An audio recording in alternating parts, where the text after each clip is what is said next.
விஜய் போயிட்டாரு. போகும்போது பல பேர்கிட்ட அவர் பேசியிருப்பார்.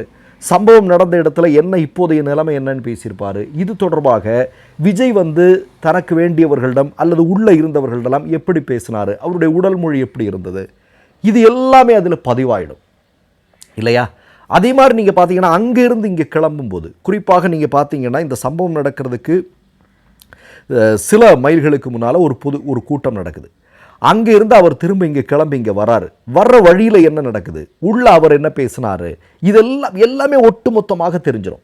அப்போ இதனுடைய முழு சிசிடிவி ஃபுட்டேஜ் கிடைக்கும் பட்சத்தில் விஜய் மொத்தமாக சிக்குவார் அப்படின்னு சொல்லப்படுகிறது. இதை கொடுத்துதாகணும், வேறு வழி இல்லை. இது முதல்வர் மு.க. ஸ்டாலின் இதை சிசிடிவி ஃபுட்டேஜ் எல்லாம் கேட்கலைங்க, தப்பாக எடுத்துக்காதீங்க. இப்போ அணில் குஞ்சுகள் உடனடியாக இது முதல்வர் ஸ்டாலின் கேட்குறாரு இல்லை, இது மதிப்புக்குரிய உயர்நீதிமன்ற நீதிபதி நேரடியாக நியமித்த ஸ்பெஷல் இன்வெஸ்டிகேஷன் டீம்.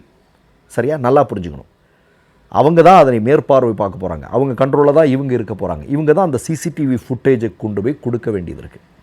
இப்போ நான் என்ன கேட்குறேன், 41 மக்கள் உயிரிழந்திருக்கிறார்கள்.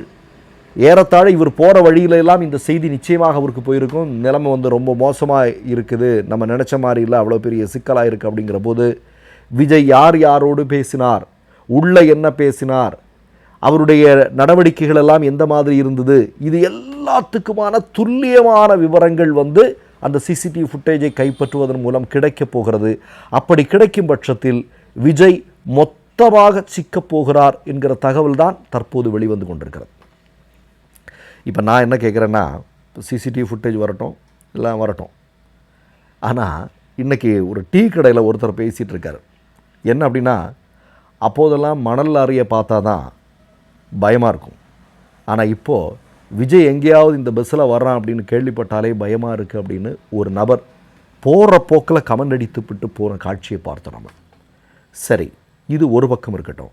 இன்னொரு பக்கம் நீங்கள் நல்லா பார்த்துங்க, அவருக்கு ஏற்கனவே பவுன்சர் இருக்கிறாங்க, ஒய் பாதுகாப்பு பிரிவு இருக்கிறது. அதெல்லாம் தாண்டி இப்போது கூடுதலாக அவருக்கு பாதுகாப்பை அதிகரிப்பதற்கு மோடியும் அமித்ஷாவும் ரூம் போட்டு ஆலோசனை செய்து கொண்டிருப்பதாக தகவல்கள் வெளிவந்து கொண்டிருக்கிறது. நான் மோடிகிட்டே அமித்ஷாவிட்டே ஒரே ஒரு விஷயத்தை மட்டும் சொல்லிடுறேன். அதாவது, தப்பியோடிய விஜய்க்கு இவ்வளோ பெரிய பாதுகாப்பு கொடுக்குறீங்க, அது கொடுக்கறது உங்கள் விருப்பம். ஆனால் எதுவாக இருந்தாலும் இனிமேல் வெளியே வராமல் பார்த்துங்க. ஏன்னா நாங்கள் சாதாரணமான தமிழ்நாட்டு மக்களெல்லாம் வெளியே சாதாரணமாக உலாவ வேண்டியிருக்கிறது, கூட்டங்களில் பங்கெடுக்க வேண்டியிருக்கிறது, பொது இடங்களில் செல்ல வேண்டியிருக்கிறது. அதனால் 10 பேரை கூட இன்னும் கூடுதலாக கூட அவருக்கு பாதுகாப்பு வச்சுங்க. அவரை தயவு செஞ்சு வெளியே வராமல் மட்டும் பார்த்துங்க. மோடி, அமித்ஷா, இவங்க உங்கள் 2 பேர்ட்டையும் நான் தயவு செய்து சொல்லிக்கிறேன்.